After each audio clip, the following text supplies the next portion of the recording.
Sorry about that. Hello, everyone. Hope you're all doing well.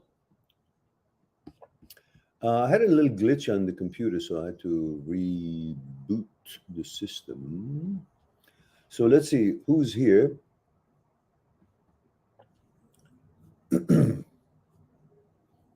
We have Jack is here. My goodness, where have you been?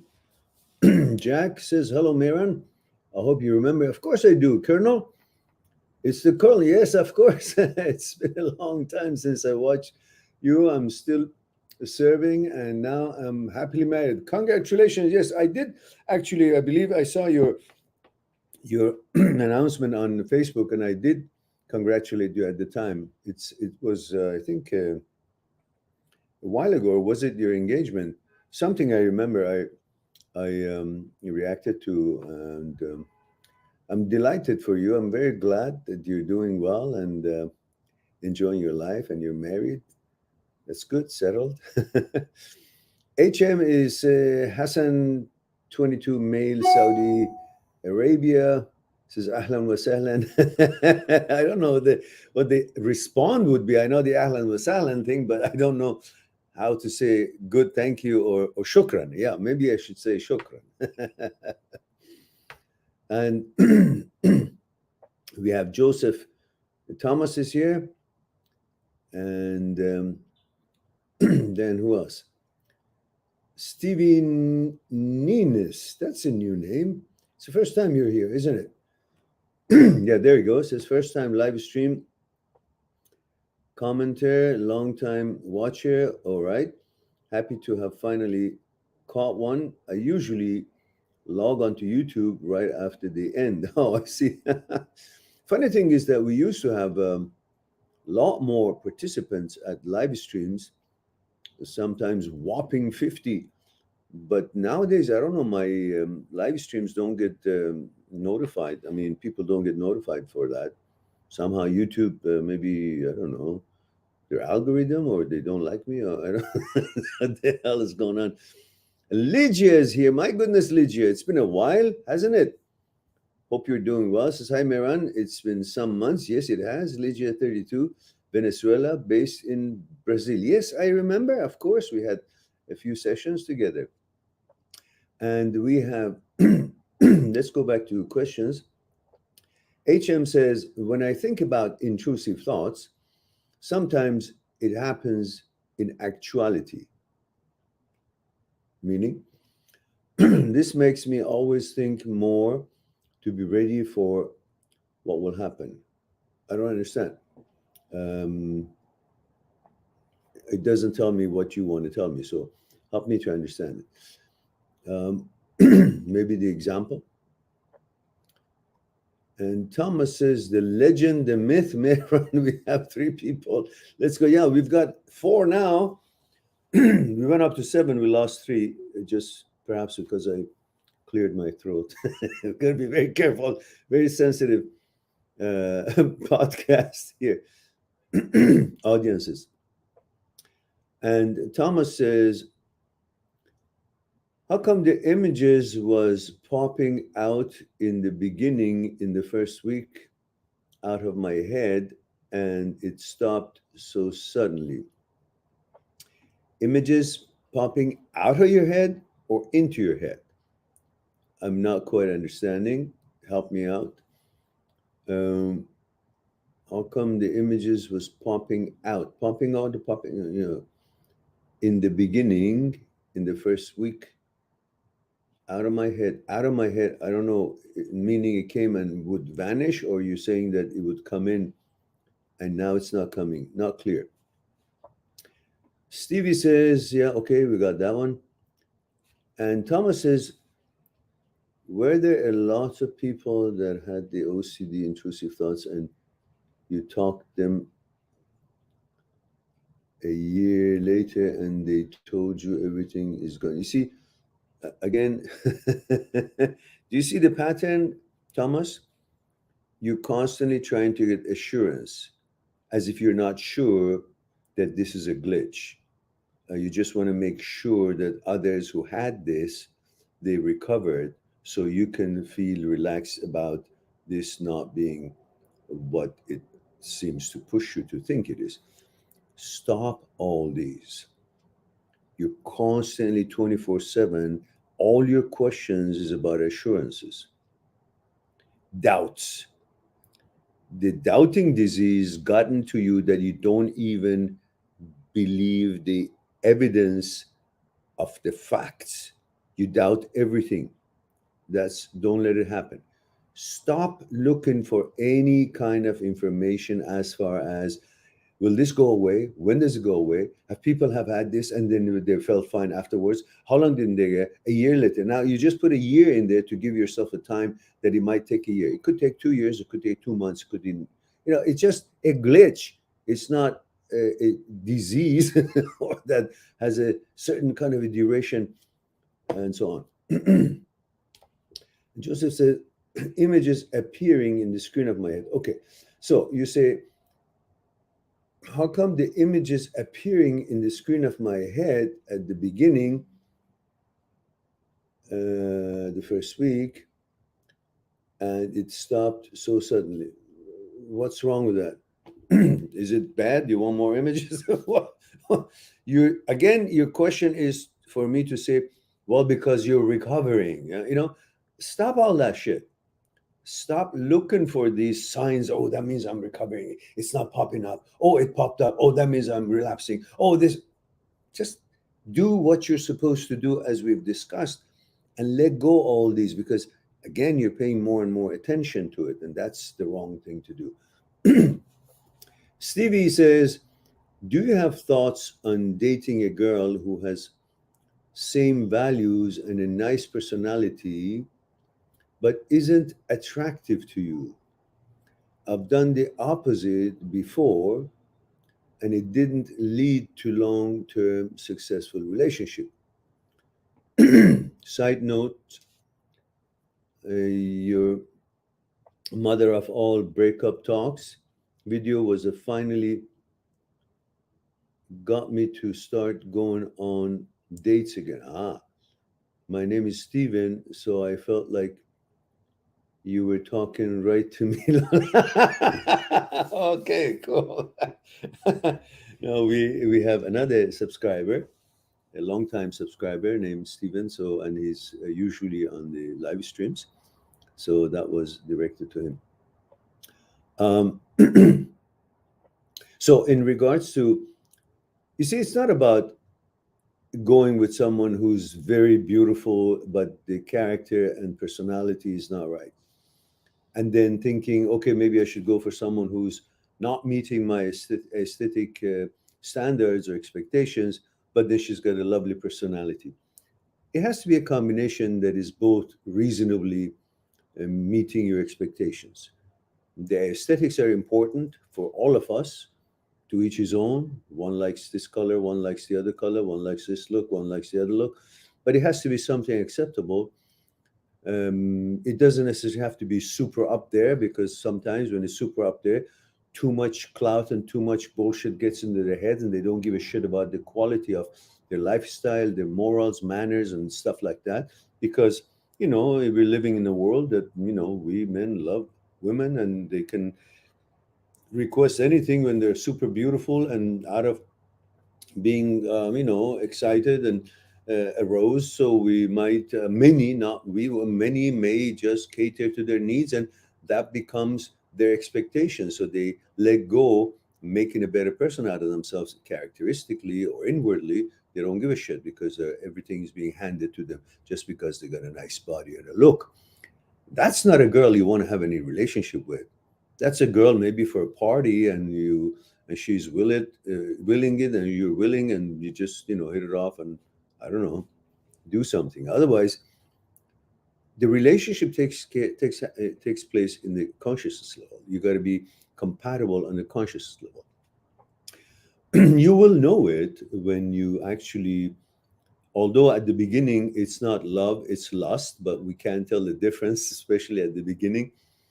But regardless that, you will find a girl that you'll be so infatuated with her combination, the whole package, her manners, attitude, I don't know, her looks, her voice, her however she carries herself, and you really don't really care about the nitty gritties, that she's fit in this way or fit in that way, or she wears this or wears that, or she's all dude up or not. You actually don't care. It would be nice if she does all the other things that probably at the appropriate time she may, but you fall in certain kind of an emotion that you care about her so much, and you like her personality and everything else and the looks so much that you don't care if she's um, not fit or a bit chubby or not chubby. You just love her. That's the right one. But then if the bonding on the conscious level doesn't happen in a little later on, once you get to know each other, that's not the right girl either. So there has to be a combination. Not that she doesn't have the looks, but she has every woman is good looking. But for some people, a different look is more preferred than the other one. So when I say if she doesn't have the look, that means she doesn't have the look that you expect.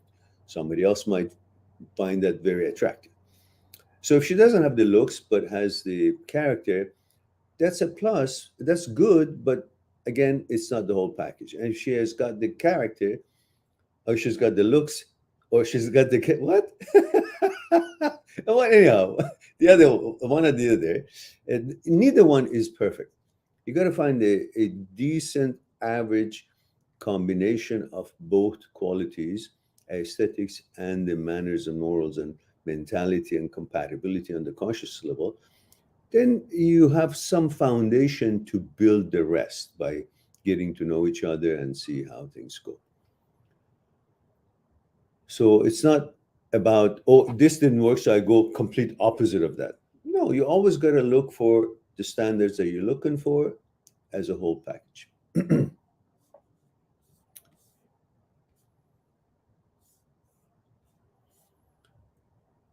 Prithu Barua says, male 35 India. Thank you for that. Says, how are you? Thank you, dear. I am in relationship with a woman. Great. I came to know about her past sexual life. This is creating problems. My mind is filled with my girlfriend's past being intimate with her ex. What did you expect? She should have been packaged in a wrapping paper waiting for you. How the hell did she know that you're in this world at all, or she will ever meet someone like you? So she's a human being. She's not an angel. She's not a saint. Don't make anyone a saint or an angel as if they know what the future holds and they did not hold themselves for you. They're a living being, and it's part of their journey and experience is to meet other people like yours is. It just so happens you're a man and you live in a society that the culture has made a big expectations in difference of behavior between man and woman. However, they both need the same thing. We all need love. We all need sex, and it's normal. But the Eastern culture, some of the Eastern cultures, have made that a bad thing for a woman and a good thing for a guy. If the guy has had many sexual experiences before marriage, so it's not as good. Blah, blah. But if the girl has had a few, suddenly she's a whore. There is an there is a balance in there. Everybody has to have some kind of a sexual experience before their marriage to know what the fuck is this whole thing all about. Because it's not that they go all out to get that, it's their desire. It's a natural desire God has given and put in everyone's. If that desire wasn't there, she wouldn't even be with you. The fact that she likes you and she's with you because she has that sexual desire and the rest of it, because it's nature given, God given. If that wasn't there, she wouldn't look at the others, she wouldn't look at you, she wouldn't be with anybody. But when you're not around, and you were not around, you were not in the picture, what did you expect it to think? That no, I know that Prithu is going to be there, so I should not even give anybody a chance. How did she know? Did you not have an ex? So this is a little bit barbaric way of thinking, and I understand where you're coming from, and I don't mean to disrespect you, but it is a barbaric way of thinking by creating such a big difference. I understand that you expect your woman to have had some kind of a limited experiences because she valued herself and so on and so forth. And you're not telling me that she's had 500 boyfriends before. You're telling me, she had experience with her ex. They were in love, they liked each other, and that's normal. Like the experience, if there was no ex and you were the one, and then she breaks up with you, then you would have been the ex, and the other one would be. That's a mentality that's going to take you to ground. Be fair. We're all human beings, and none of us really any better or worse than the other. What makes us better or worse is our actions and behavior, how we treat each other, how we treat the world, how we treat our society and community, how positive we are, what we contribute to it, and what our morality and so on and is. So the rest of it, we all have equal rights. And if you want to be a good husband and a good father, you have to be able to be a good judge by giving balanced verdict to everybody in the family. And your wife would give you a balanced verdict to everybody in the family. If you're good, you're good. If you're bad, then she'll tell you the same thing. But you can't expect to have, somebody have all the privileges and natural feelings that they have to exercise, and then, no, she should not. Why? Because we men are selfish. Everybody's selfish to some degree. But we think that if she has slept with somebody else, that devaluates us. No, she wasn't thinking about demeaning you, and you were not even in the picture. That was all she had. Now she realized that that is not the right person for her. It didn't work out one way or another, and she has chosen you. She has upped the standard. She has elevated herself to your level. You were not there. She settled as a human being with somebody, because the emotions, she doesn't have enough information to know what that person is, and the emotions are automatically and natural. But when they get to know each other, they see that they can't make it work, and then they separate. And she's done that. That's the right thing she has done. The rest of it before separation, because she didn't know and she thought that she is found a right person, a good person. Everybody is in a relationship because they think it's a right person. If she knew it's not a right person, she wouldn't be there. And she couldn't have known it's not the right person unless she would have an experience with that person. So you're being a little bit, egoistic, and that's, I understand. We all mostly are like that. But, up to about, 4 or 5 boyfriend before, before marriage, serious, not, regular boyfriends. It could be, I don't know, 10 or whatever, just regular, dates and so on, for who cares, 20, 30, 40. But serious relationships, 5 or 6 would be fine.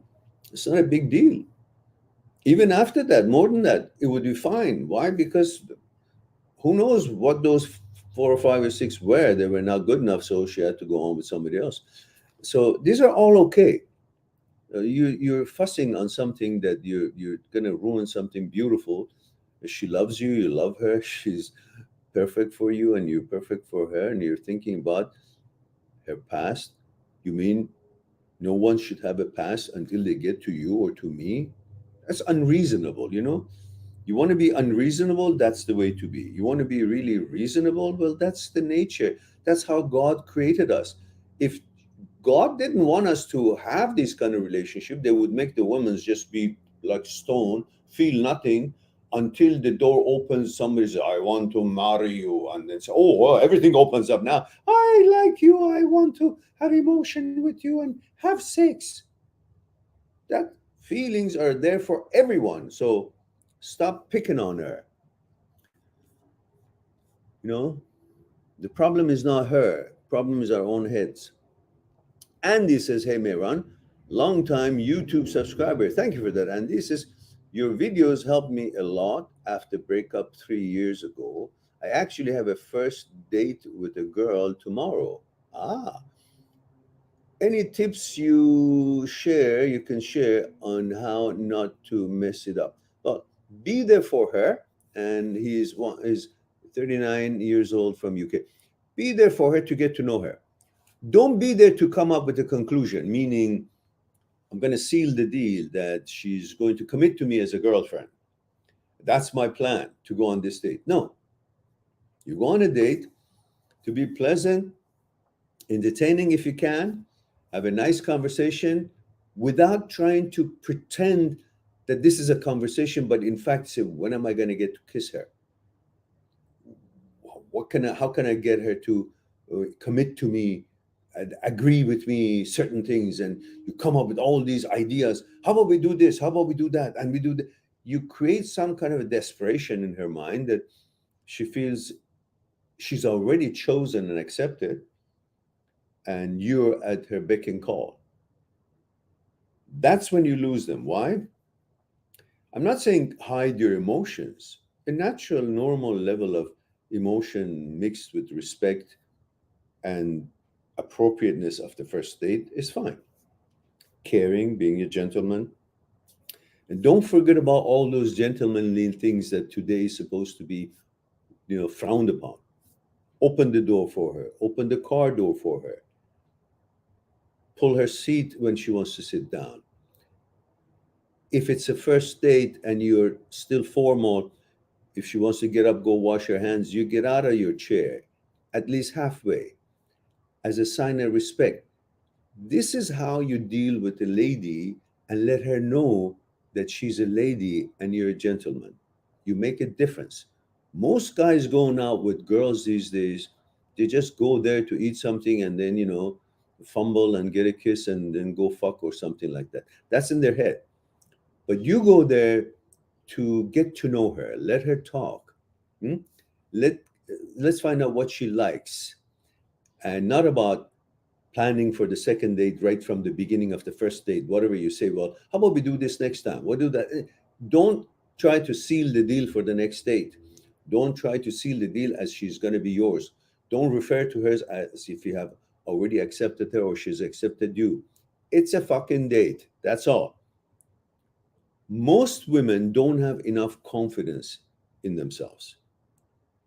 And that leads to this: when you pay too much attention to them, overly, because you're genuinely interested and like her, or you're infatuated with her, or whatever it is that you feel, when you are too available or too forthcoming in a way of expressing your interest with lots of attention and affection, when it's not time yet, it's not long enough relationship yet, since they don't have enough confidence in themselves, they say, I'm not much, and I know I'm not much.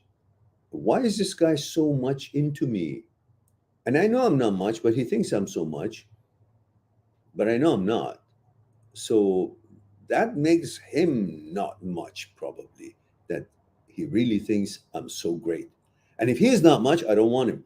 Suddenly, the girl who didn't have enough confidence thinks you're not good enough for her because you're so much into her, and she knows she's not that much. At least doesn't consider herself that much because of lack of confidence.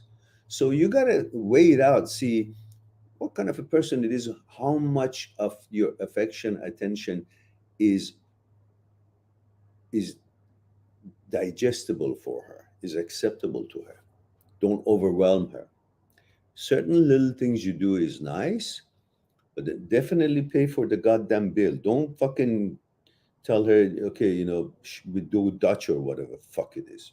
Just be a man. I'm sure you are. At 39, if you fucking can't pay for her dinner, you have no right to take her to lunch or dinner. All right, so you're going there for no agenda. You have no conclusion in mind. You detach yourself from the outcome. You're not looking for certain points or certain goal at the end of this. You're just going there to be nice to her, be pleasant, get to know her, see what she likes, what she does in her life, how her life has been. That's just it. And have a pleasant conversation and pleasant time, dinner, and then, but have a bouquet of flower in the back of your car. If everything went well and you felt that she likes you, and if you're giving her a ride or she brings her car, one of the two. If she's bringing her own car, when you guys want to part after the dinner, she says, thank you very much, it was a nice day or whatnot, and she has her own car, then when she goes in her car, just say, one moment, please. If things had gone well, you go get the flower and come and give it to say, have a wonderful evening, drive carefully. That's it. Now, if it didn't go well, you keep the flower, go put it in your home and say, shit, that didn't go well.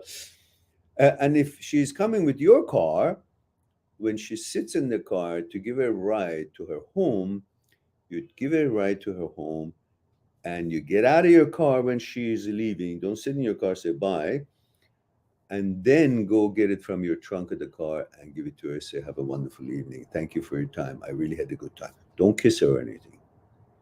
And go. All right. Good luck.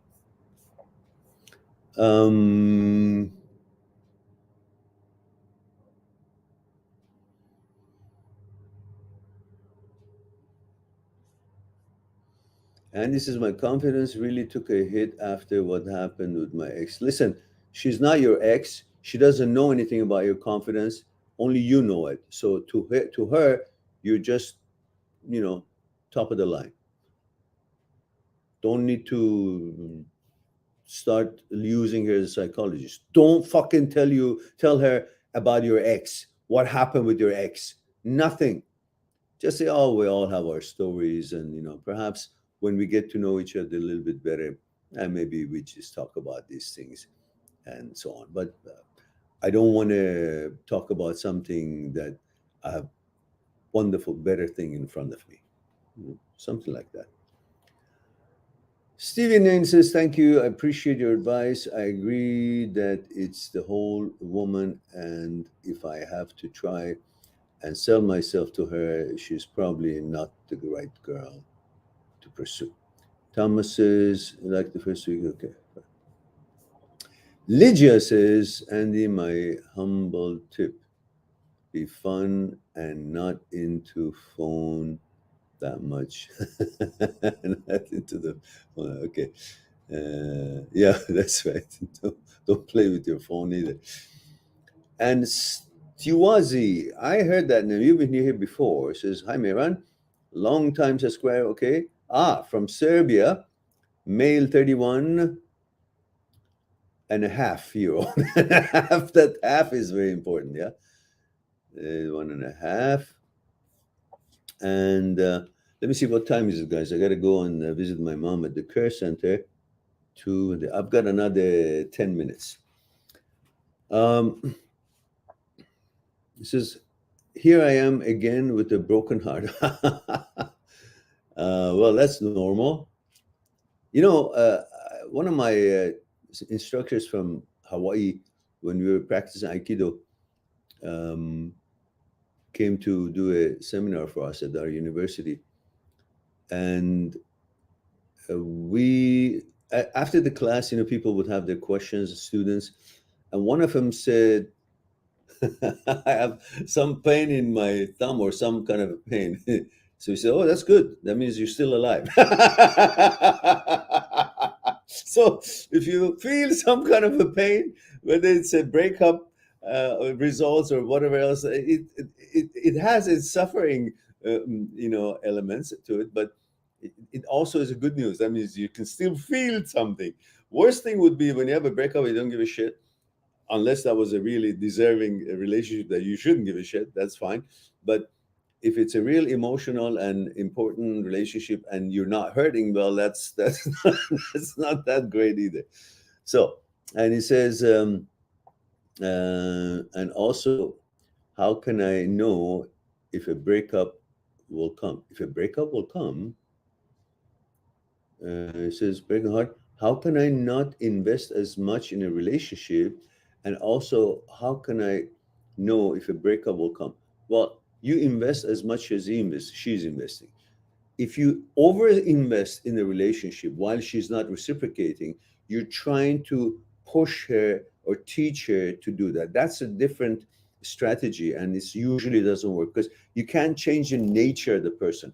If she's not a nurturing and caring and loving and unselfish and so on, she's just going to think that you're desperate, and she's going to sit and take all what you can give her, and she's still not going to reciprocate until you start saying something, and she'll do a little bit and not.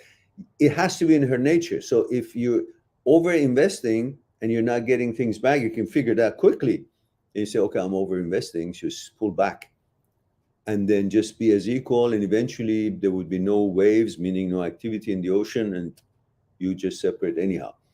When she is not really doing anything special or really caring, and there's so many arguments all the time, and no compromise and no correcting, no uh, getting better or trying to get better, resolve things, that is a sign that eventually that's going to come. But the reason you're not acting on the breakup because you like the sex, you like the companionship, you are only picking up the momentary pleasurable moments, segments, selecting the pleasurable moments of the relationship, and you bring that to your head and say, for that reason, I'm not going to break up.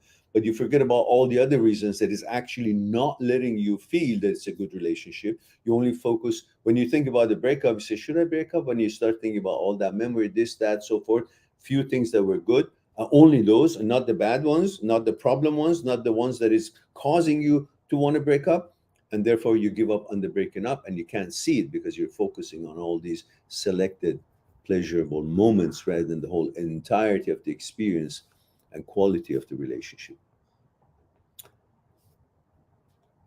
And he says, thank you, Marianne, you're a legend. Thank you very much. But legend has only 5 people here. If I was a legend, I had 5,000 people here. Guys, help out if you can make this channel get more exposure on your social media, whatever the hell you can do, just do it. We're dying. I mean, with 5 people, it's just, you know what I mean.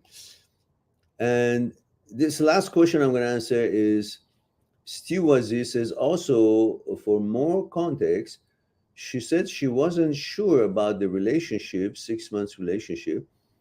I said, if you were not sure, there's the door and go find someone better. And she left. Was that correct, Denise? Yeah. Well, you were a little harsh, but pretty much, yeah.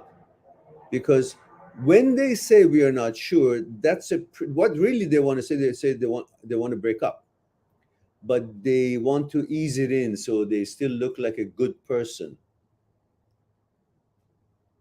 Who the fuck would say I'm not sure?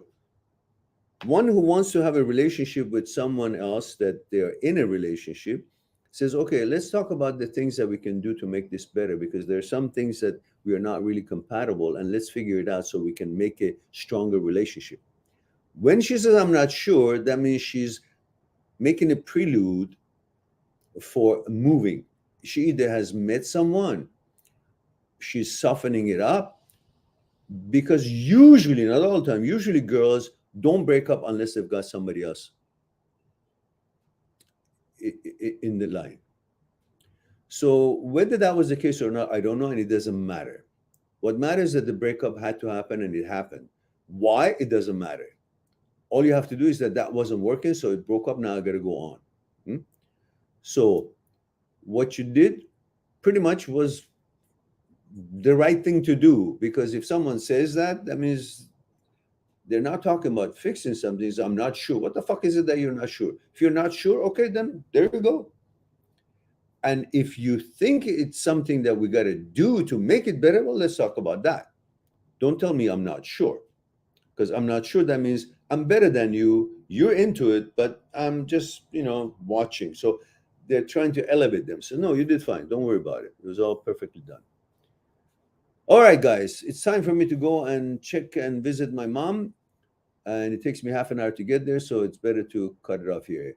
Thank you very much for being here. I love you all. Thank you very much for being here, giving the opportunity to share a thing or two with you. I look forward to our next live stream. In the meantime, be good to yourself and the others. I'll talk to you soon.